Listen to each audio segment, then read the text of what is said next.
se a oração não for dada a devida importância a ela, como se deve dar, morre-se espiritualmente, perde a vida espiritual e passa agora a não ter mais a presença do Espírito Santo, passa agora a não sentir mais a unção de Deus, a presença do Espírito Santo. Haja vista que hoje muitos pregam, muitos ministram, muitos ensinam, muitos falam da Bíblia, mas por não ter uma vida de oração, as suas mensagens são ineficazes, não tem poder no mundo espiritual. A pessoa pode vir pregar o melhor sermão, a melhor mensagem, mas se ele não tiver uma vida de oração, se ele não tiver jejuns, se ele não tiver diálogo com Deus, a sua mensagem será ineficaz, porque o diabo terá poder, o diabo e os demônios terão poder no mundo espiritual. Por quê? Eles vão dizer: esse camarada não ora, ele não tem a presença de Deus, ele não traz com ele o selo, o penhor, o Espírito Santo, ele não tem a presença de Deus. Então dá ordem aos demônios e as almas continuam aprisionadas, e ele também se encontra aprisionado, às vezes até mesmo em pecados que ele desconhece em sua própria vida, mas que ele está em pecados. E falando de pecado, a gente vê que é uma das causas principais da falta de espiritualidade na vida de muitos crentes, por caminhos que eles mesmos não percebem.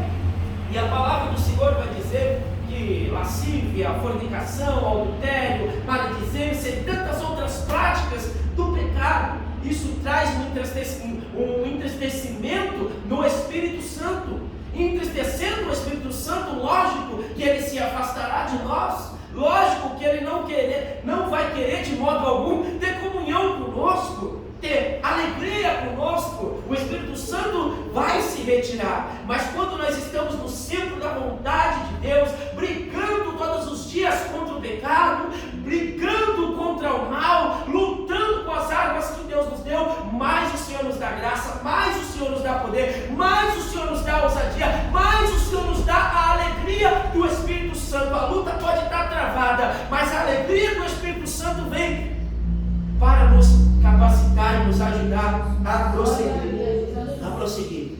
E o diabo tem usado muitos meios, a tecnologia, a rede social, várias formas e meios que o diabo tem para prender as pessoas. Isso daqui podia estar cheio, não podia, irmãos? Mas tem muitas pessoas que preferiram o seu conforto, algumas por algum motivo de trabalho ou até saúde. Tudo bem, a gente entende e Deus também entende, mas tem outras que não dão a mínima para uma tarde como essa vir para a casa do Senhor louvar, preferem os seus próprios compromissos, seus próprios interesses, colocam Deus em segundo plano. Se der, eu vou no culto amanhã, se der, eu apareço domingo. Aleluia. E nisso o diabo vai trabalhando, o diabo vai agindo, o diabo vai tirando o oxigênio que é a oração, ele vai tirando a presença, ou a presença vai se retirando por causa da presença do pecado que vem agora surgindo na vida do crente. E ele diz aqui: sujeitai-vos, pois, a Deus, resisti ao diabo e ele fugirá de vós. Em 2 Crônicas 7,14, ele está falando que se arrepender, se converter, ele vai sarar, ele vai vir, ele vai abençoar. Para ele abençoar, o pecado precisa ser retirado, o diabo precisa ser derrotado, os demônios precisam ser derrotados, os demônios que agem para que a gente não tenha esse diálogo contínuo para com Deus. Não é fácil, como eu disse, é guerra, é luta, é batalha espiritual. Hoje em dia, muitos já não oram nas madrugadas, muitos já não dão a devida importância à oração, mas a presença de Deus, ela só pode ser existente na nossa vida se nós tivermos uma vida de oração. Sem oração, não tem como termos a presença do Senhor. Sem oração, não tem como desfrutarmos da presença do Senhor. Sem oração, não tem como se alegrar na presença do Senhor. Para se alegrar na presença do Senhor, precisamos orar, precisamos buscar, precisamos chamar ao Senhor para nossas vidas. Aleluia. falar: Senhor, estou aqui. E de forma bem sincera em oração dizer ao Senhor as nossas falhas e os nossos pecados. Reconhecermos que estamos em falha, que estamos no erro, reconhecer, não querer de modo algum aparentar santidade, aparentar que está bem, pode até aparentar, mas para as pessoas que não têm às vezes a visão que deveria ter, mas diante de Deus não tem quem se esconda, não tem quem o engane, porque Ele conhece, Ele sabe como a nossa vida está, Ele sabe como que está a nossa situação com Ele, Ele nos conhece, Ele sabe que precisamos abandonar o pecado, abandonar o erro, abandonar tudo aquilo que não agrada ao Senhor, aquilo que para nós parece estar bom, mas para Deus não está bom, para Deus não está bom. Aí Ele chama ao arrependimento, e quando o homem entende que ele precisa se arrepender, aí ele se achega a Deus, e ele diz a Deus: Deus, eu estou aqui, Pai, eu não quero ser como os outros, Pai, perdoa os meus pecados, Pai, me ajuda, eu não quero viver uma vida de farsa, de engano, eu quero viver na santidade, eu quero viver no centro da Tua vontade, eu quero viver na comunhão do Espírito Santo, eu não quero entrar na igreja e sair como muitos entram e saem, eu quero chegar na Tua casa, te adorando, te glorificando e sentindo e tendo a certeza da Tua presença em minha vida. Aleluia. E Ele diz: chegai-vos a Deus e Ele se chegará a vós. Deus só pode se achegar a nós se nós se achegarmos a Ele. Deus só pode se achegar a nós se nós se achegarmos a Ele. E quando nós se achegamos ao Senhor, não é só para pedir, mas é para falar para o Senhor aonde estamos errando, aonde falhamos, aonde pecamos. Através da palavra de Deus, nós podemos identificar as nossas falhas. Não precisa ninguém chegar para mim e falar: Lucas, você está pecando, Lucas, você está no erro. Não precisa vir um pregador e escorrer a Bíblia toda e falar os pecados que ela diz que Deus não se agrada. Basta nós abrirmos a palavra do Senhor e vermos em Gálatas o que Deus não se agrada, abrirmos em Apocalipse, em Coríntios, em Romanos, e nós veremos aonde estamos falhando, aonde estamos errando, aonde estamos pecando, ao que nós estamos dando prioridade nos dias que estamos vivendo.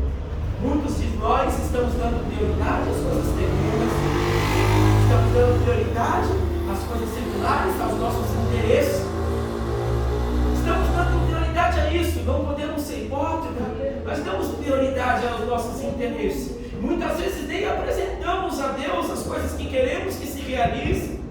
A gente já corremos atrás e as coisas acontecem. E falamos que Deus abençoou, quando na verdade nem consultamos ao Senhor, nem falamos se era bom para o Senhor, se Deus se agradava daquilo que estávamos fazendo. Somente chegamos e contando o testemunho: Deus fez. Mas será que foi Deus mesmo? Ou você fez e as coisas aconteceram do jeito que você projetou, conforme a tua vontade? Talvez, se a gente chegar ao Senhor e dizer: Senhor, eu lhe apresento isso, talvez a palavra do Senhor seja não para nós. E muitos de nós, para não receber o não, a gente segue em frente. Mas a gente devemos lidar com esse não. Porque o não de Deus talvez seja o sim para nós, de muitas coisas que o Senhor irá realizar em nossas vidas. Então devemos se achegar a Deus, reconhecer as nossas falhas, reconhecer os nossos pecados, sermos humildes diante de Deus, em reconhecer aonde estamos errando. Agora, se nós pensamos que não estamos errando em nada, aí a gente pede para o Senhor, para que o Senhor fale. Agora eu acredito que o Espírito Santo que anda comigo, com você, Ele nos incomoda, Ele nos mostra e a gente sente a necessidade verdade, a gente sabe onde estamos errando, a gente só não tem força para agir muitas vezes naquela área onde estamos errando, porque muitos passam tempo hoje em uma rede social e enquanto deveria estar orando, então a dificuldade na vida dessa pessoa talvez tenha sido o Instagram, tem sido o Facebook, tem sido a rede social, porque tem sido um obstáculo para que ele se relacione com Deus mais diariamente. E aí aquilo se tornou uma escravidão, uma prisão para ele, para ela. A televisão, a novela, coisas que hoje para alguns é banalizado, né? Isso é do tempo antigo. Mas nos tempos antigos, aqueles crentes, por eles não dar importância a essas coisas e desprezar, eles tinham uma vida cheia do Espírito Santo, uma vida cheia da presença do Senhor. Quando eles oravam, as pessoas eram curadas, Jesus fazia, as coisas aconteciam. Mas hoje, por muitos estarem presos nas redes sociais, na comunicação, na tecnologia avançada, já não conseguem mais ter uma vida como aqueles homens tinham. Não tem mais uma vida como eles tinham.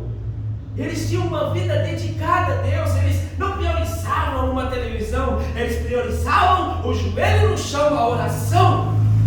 E por eles priorizar isso, Jesus fazia.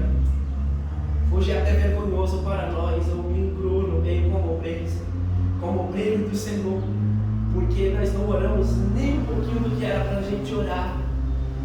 E quando chega alguém enfermo, que a gente vai orar e que a gente vê que Jesus não realizou o milagre, a gente fica frustrado, irmão. A gente fala, meu Deus, tem misericórdia, Senhor, eu preciso orar mais. Senhor, eu preciso mais da Tua presença. Eu não quero ser um qualquer obreiro, alguém que vai orar e não vai acontecer nada. Eu quero ser um obreiro cheio da Tua presença. Eu quero ver o Senhor curando, Deus. Quando chegar alguém necessitado, alguém dizendo, eu estou enfermo, ora por mim. Eu poder estender as mãos e orar e dizer, em nome de Jesus, receba a cura agora. Quando chegar alguém que está aprisionado, está endemoniado, e muitas vezes entra na igreja, mas por falta desta visão do mundo espiritual, o diabo nem tem a preocupação de o demônio nem se manifesta, ele fica ali em oculto, em secreto, mas com aquela vida aprisionada. Ele só se manifesta se tiver alguém cheio do poder de Deus. Porque o poder começa a queimar. Porque o poder começa a trazer à luz as obras das trevas. E o diabo que está em oculto, está em secreto, os demônios, eles começam a se esfumar de raiva. Eles começam a gritar de raiva. Porque eles sabem que o poder de Deus é libertador. Que eles sabem que a presença de Deus é real no ambiente, e aí então acontece a libertação, a transformação.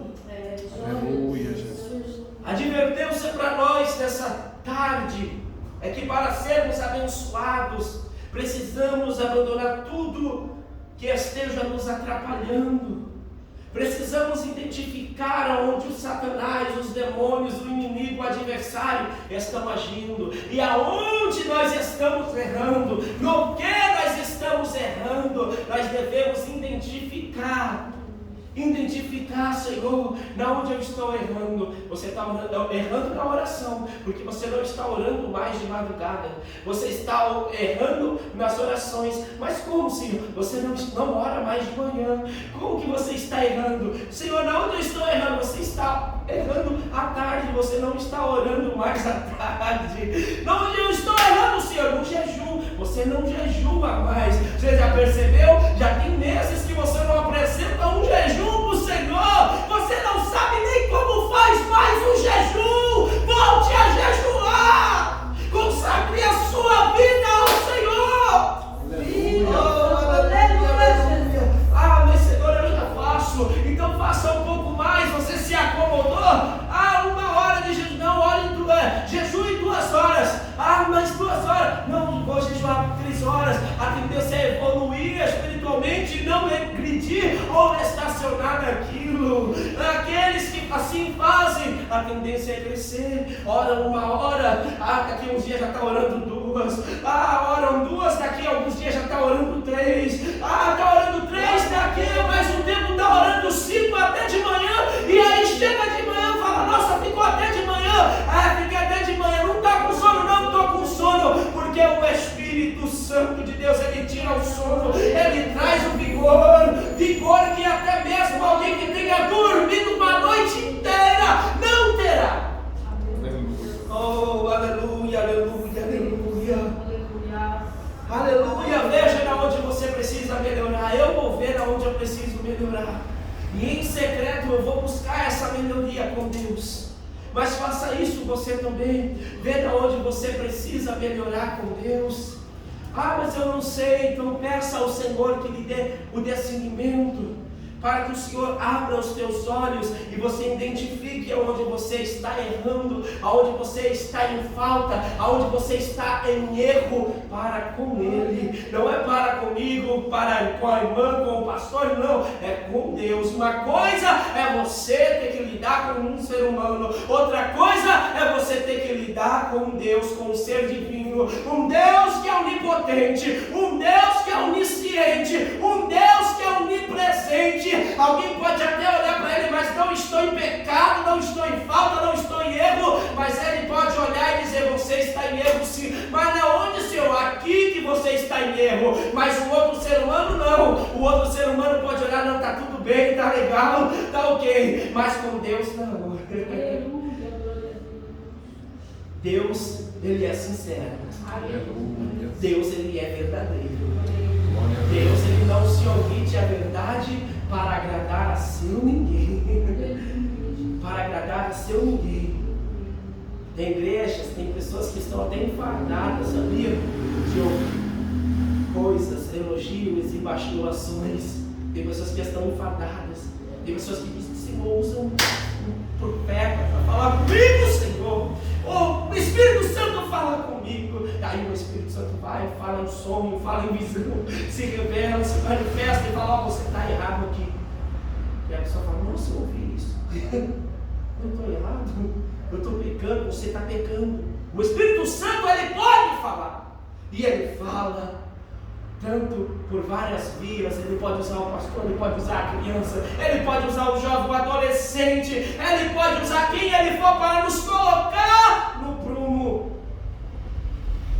Mas porque ele quer o nosso bem, porque ele quer o nosso bem. E a presença de Deus tem se distinguido da Bíblia de muitos. Eu já vi pessoas pregar e pregar bonito, mas você não. Cadê a presença? Cadê a presença? Cadê a presença? Não adianta falar bonito, não adianta pregar bonito, não adianta conhecer a Bíblia de Gênesis, Apocalipse, não adianta. Você tem que ter a presença, tem que ter a aprovação do céu. Pode até falar errado, mas se tem a aprovação do céu,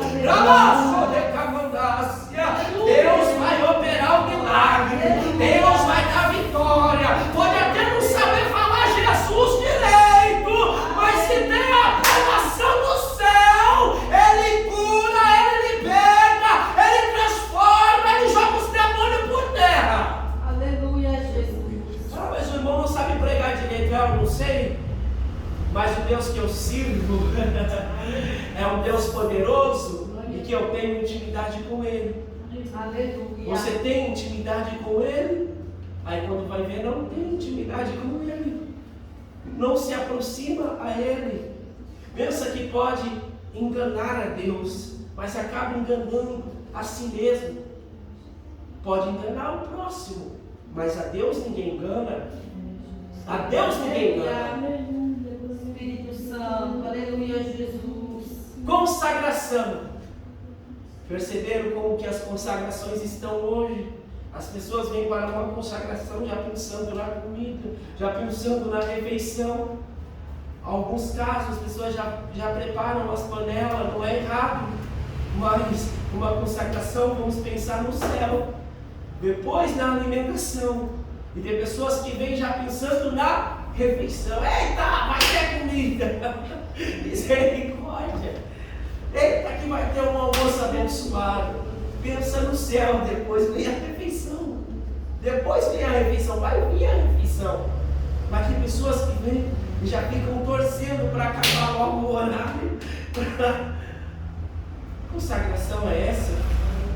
Que consagração é essa? Uma consagração, a pessoa entra na presença de Deus e parece que não quer sair daquele lugar, daquele ambiente, daquele ciclo, daquele momento. Às vezes até se passa do horário, porque a presença de Deus é tão boa, é tão enriquecedora. É um alimento espiritual, um alimento tão saudável, um alimento tão vitalício para a nossa vida. É incomparável, é incomparável, é incomparável. As festas hoje, as grandes festas hoje, as grandes festas hoje, quando se faz festa hoje, em igreja, cadê a presença de Deus? Cadê a presença de Deus? Cadê a salvação de almas? Cadê a cura? Cadê o milagre? Cadê as coisas? Por que isso está se extinguindo? É pecado? Sim, também é pecado. É pecado no meio do povo? Sim, também é pecado. Por que não dizer? Se a Bíblia fala que pecado traz um esfriamento, Jesus disse: por se multiplicar a iniquidade, o amor de muitos se esfriará. Ele estava falando: olha, se antigamente tinha uma pessoa, duas pessoas pecando, se multiplicou para 4, de 4 foi para 8, de 8 foi para 16, e assim foi aumentando. E isso só no mundo? Não é só no mundo, na igreja também. Pessoas que estão secretamente na embarcação, mas estão no pecado, estão no erro. Algumas fumam, outras secretamente bebem, outras secretamente falam palavrão, outras secretamente assistem o que não é para assistir, outros secretamente se vestem da forma que não é para se vestir. Mas isso, eu, Lucas, não tenho nada a ver, mas Deus tem a ver, porque Deus, Ele deu o seu Filho e Ele comprou. E se Ele comprou, você é dele, nós somos dele, a igreja é dele. Mas tem pessoas que querem andar da forma que convém a elas andar, e não conforme a Bíblia orienta. E quando você vai dar uma orientação, alguém diz: olha, você tem que cuidar da sua vida, você cuide da sua vida, que eu cuide da minha. Não, Jesus está cuidando da sua vida, Ele quer cuidar da sua vida, Ele quer te orientar em tudo, na tua alimentação, na tua vestimenta, na sua fala, no seu comportamento, em tudo Jesus quer nos orientar. Aleluia. Em tudo Jesus quer nos orientar, em tudo, em todas as áreas da nossa vida. Nenhuma área da nossa vida a gente tem que seguir por conta própria. Em todas as áreas de nossa vida devemos apresentar ao Senhor: Senhor, que roupa vestir, como me proceder, como falar, Senhor, na entrevista, Senhor, como me conduzir, Senhor, a tal pessoa. Senhor Jesus, tem misericórdia. Senhor, eu vou na casa daquele irmão morar, eu não vou. Senhor, eu faço, eu não faço. Senhor, eis-me aqui, Senhor, para ser usado, Senhor. Eis-me aqui, Senhor, dirige a minha vida. Senhor, Senhor, Senhor Jesus. Jesus, querido, eu quero ser igual a Ti. Eu quero seguir as Suas pisadas. Na verdade, ser discípulo de Deus é seguir as pisadas do Mestre. Jesus tinha pecado, Jesus não tinha pecado. Jesus se esquivava do pecado, Jesus se esquivava do pecado. Jesus venceu o pecado, Jesus venceu o pecado. Ah, mas nós não somos como Jesus. Nós devemos imitar a Jesus. E imitar a Jesus é seguir as Suas orientações, é seguir tudo que Ele nos ensina e nos fala na Tua palavra. A maior vitória não é o do carro novo, a maior vitória não é a da casa comprada, a maior vitória não é da porta de emprego abrindo, a maior vitória não é nenhuma dessas. A maior vitória será quando Jesus arrebatar a sua igreja, e Ele vai dizer assim: olha, bem-aventurado aqueles que venceram a tentação, bem-aventurado aqueles que venceram o pecado, bem-aventurado aqueles que venceram o mundo, bem-aventurado aqueles que venceram Satanás, o mundo e os demônios. Ser vencedor não é fácil, não é fácil ser vencedor. Para ser vencedor precisa lutar, e muitos têm deixado de lutar. E lutar na onde? E como lutar? Na oração. E como lutar? No jejum. Como lutar? na palavra, na leitura. E como lutar? Na obediência.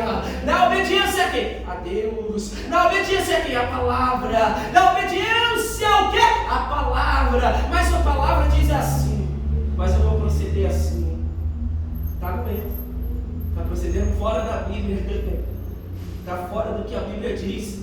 E está procedendo daquele jeito. Falando palavra. Está fora da Bíblia. Palavra top. O Espírito se entristece. Mas lascívia!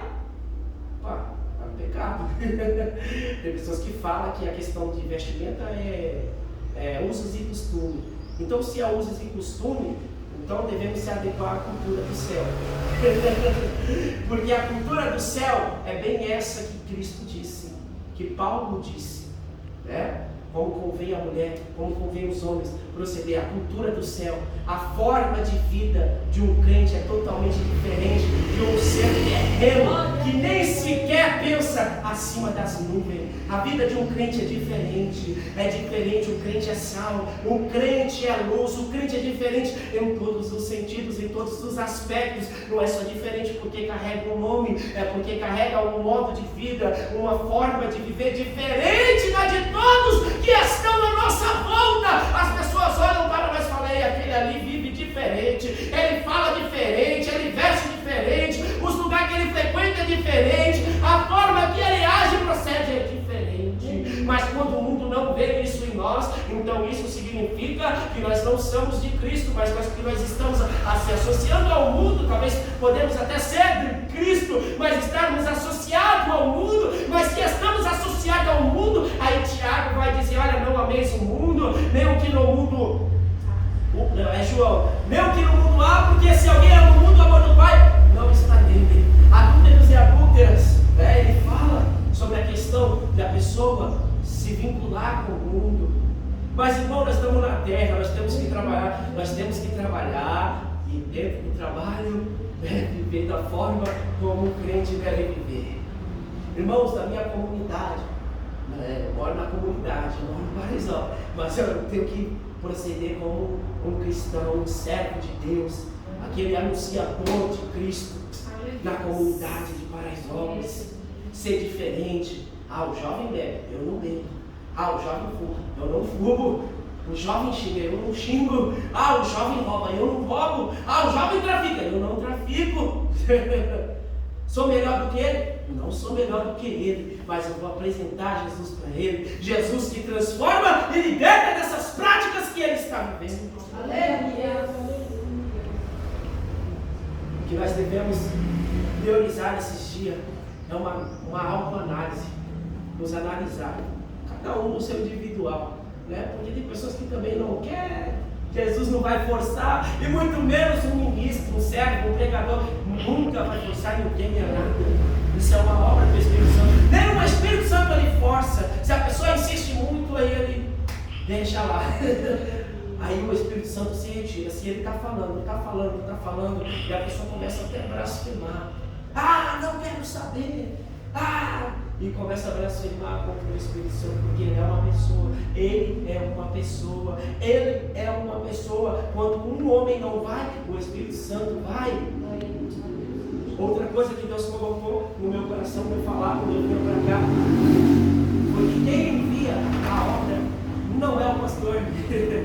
Não é o pastor que me envia. Não é a igreja que envia. Quem envia é o Espírito Santo. Assim como ele procedeu com Paulo, ele procede ainda nos dias de hoje. Mesmo porque quando você vai em um lugar, em uma casa de recuperação, ou você vai em um presídio, ou você vai em um hospital, ou você vai em um orfanato, ou até mesmo aquelas mulheres que são vítimas de estupro, as crianças que são vítimas de pedofilia, eles não vão porque alguém os designou aí como ser humano, como pessoa. Não, eles vão porque o Espírito Santo os mandou.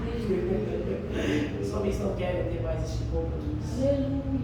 Os homens não querem este compromisso. Este compromisso também não é dos homens. Esse compromisso é de Deus. Pastor nenhum pode delegar poder. Poder não. Ele pode delegar uma autoridade terrena de administração. Mas poder é somente Deus. Aleluia. É somente Deus, é somente Cristo, é somente o nosso Senhor que pode lhe separar para tal serviço. Ele pode dizer assim para o pastor: pastor, agora você vai para tal lugar. E ele precisa dar satisfação a ninguém? Ele não precisa. Você vai para tal lugar. Lógico, como ser humano, deve, respeito a um outro pastor. Mas quando Deus manda, não tem quem segure. Vai porque eu vou fazer.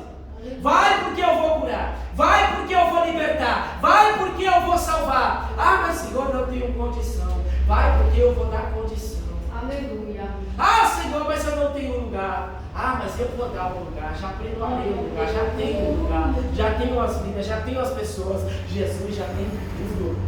Na onisciência dele, ele já tem tudo. Ele já sabe até que vai ser salvo ouvindo o Evangelho. Porém, ele espera que a pessoa tenha uma atitude. E ela pode dizer sim, como ela pode dizer não. Mas na onisciência de Deus, ele sabe que a pessoa pode dizer não. Ou que vai dizer não. Ou que vai dizer sim. Então quem envia é o Espírito Santo. É Ele quem capacita. Quando vai no nome do homem, nada acontece. Mas quando vai separado por Deus, tudo acontece. A cura, a libertação, a transformação, a milagre. Famílias inteiras vêm para Jesus. E isso só acontece por meio de um ato de oração, de jejum.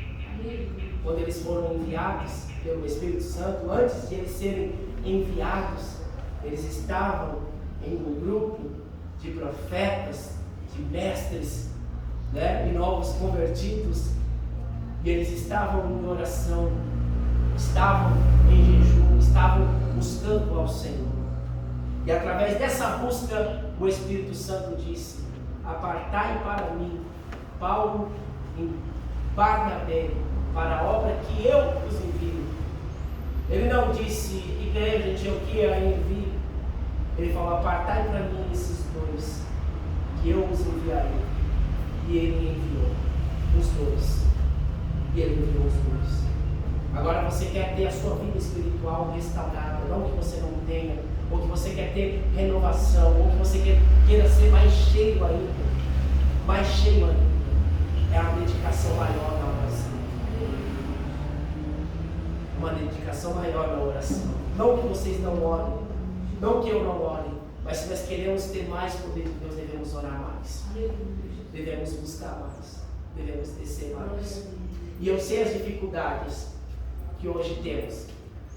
Como dirigente pela misericórdia do Senhor, agora eu vejo de uma forma diferente da que eu via. E eu vejo as dificuldades das pessoas. E a dificuldade tem sido a mesma, a oração. Mas por que a dificuldade? Como eu disse, o materialismo, as coisas seculares, as